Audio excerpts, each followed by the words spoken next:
بسم اللہ الرحمن الرحیم۔ قسط نمبر 10، ابرہہ کا عبرت ناک انجام۔ حضرت عبد المطلب کی بات سن کر ابرہہ نے حکم دیا ان کے اونٹ واپس دے دیے جائیں۔ جب انہیں ان کے اونٹ واپس مل گئے تو انہوں نے ان کے سموں پر چمڑے چڑھا دیا، ان پر نشانات لگا دیے، انہیں قربانی کے لیے وقف کر کے حرم میں چھوڑ دیا تاکہ پھر کوئی انہیں پکڑ لے تو حرم کا پروردگار اس پر غضبناک ہو۔ پھر عبد المطلب حرا پہاڑ پر چڑھ گئے۔ ان کے ساتھ ان کے کچھ دوست بھی تھے۔ انہوں نے اللہ سے درخواست کی،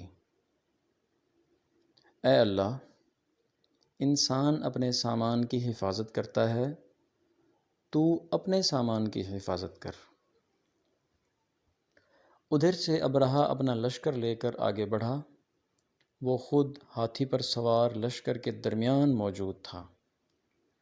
ایسے میں اس کے ہاتھی نے آگے بڑھنے سے انکار کر دیا۔ وہ زمین پر بیٹھ گیا۔ ہاتھی بانوں نے اسے اٹھانے کی کوشش کی لیکن وہ نہ اٹھا۔ انہوں نے اس کے سر پر ضربیں لگائیں، آنکس چبھوئے، مگر وہ کھڑا نہ ہوا۔ کچھ سوچ کر انہوں نے اس کا رخ یمن کی طرف کیا تو وہ فوراً اس طرف چلنے لگا۔ اس کا رخ پھر مکہ کی طرف کیا گیا تو پھر رک گیا۔ ہاتھی بانوں نے یہ تجربہ بار بار کیا۔ آخر ابرہہ نے حکم دیا ہاتھی کو شراب پلائی جائے تاکہ نشے میں اسے کچھ ہوش نہ رہے اور ہم اسے مکہ کی طرف آگے بڑھا سکیں۔ چنانچہ اسے شراب پلائی گئی لیکن اس پر اس کا بھی اثر نہ ہوا۔ ابرہہ کے ہاتھی کو اٹھانے کی مسلسل کوشش جاری تھی کہ اچانک سمندر کی طرف سے ان کی طرف اللہ تعالیٰ نے ابابیلوں کو بھیج دیا۔ وہ ٹڈیوں کے جھنڈ کی طرح آئیں، جبکہ دوسری طرف عبد المطلب مکہ میں داخل ہوئے، حرم میں پہنچے اور کعبہ کے دروازے کی زنجیر پکڑ کر ابرہہ اور اس کے لشکر کے خلاف فتح کی دعا مانگی۔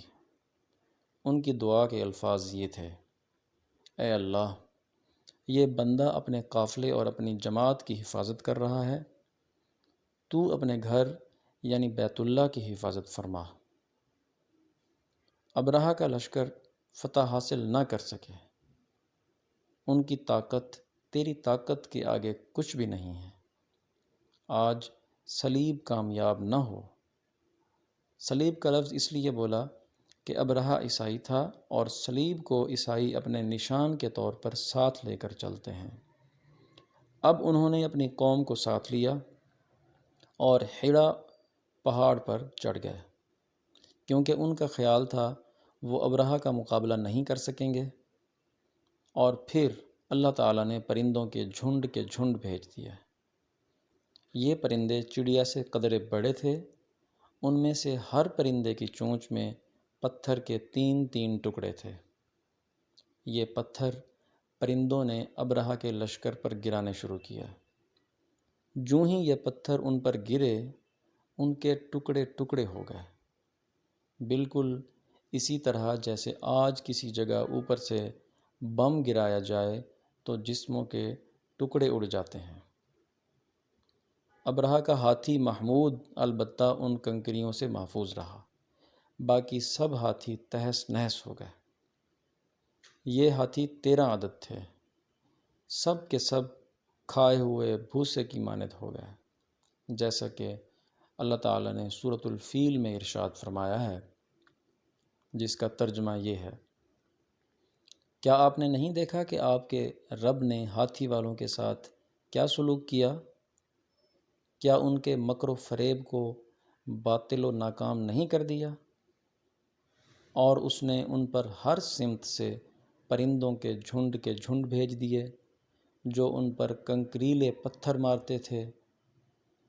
پھر اللہ نے ان کو کھائے ہوئے بھوسے کی طرح پامال کر دیا۔ ابرہہ اور اس کے کچھ ساتھی تباہی کا یہ منظر دیکھ کر بری طرح بھاگے، لیکن پرندوں نے ان کو بھی نہ چھوڑا۔ ابرہہ کے بارے میں طبقات میں لکھا ہے کہ اس کے جسم کا ایک ایک عضو الگ ہو کر گرتا چلا گیا، یعنی وہ بھاگ رہا تھا اور اس کے جسم کا ایک ایک حصہ الگ ہو کر گر رہا تھا۔ دوسری طرف حضرت عبد المطلب اس انتظار میں تھے کہ کب حملہ ہوتا ہے، لیکن حملہ آور جب مکہ میں داخل نہ ہوئے تو وہ حالات معلوم کرنے کے لیے نیچے اترے، مکہ سے باہر نکلے۔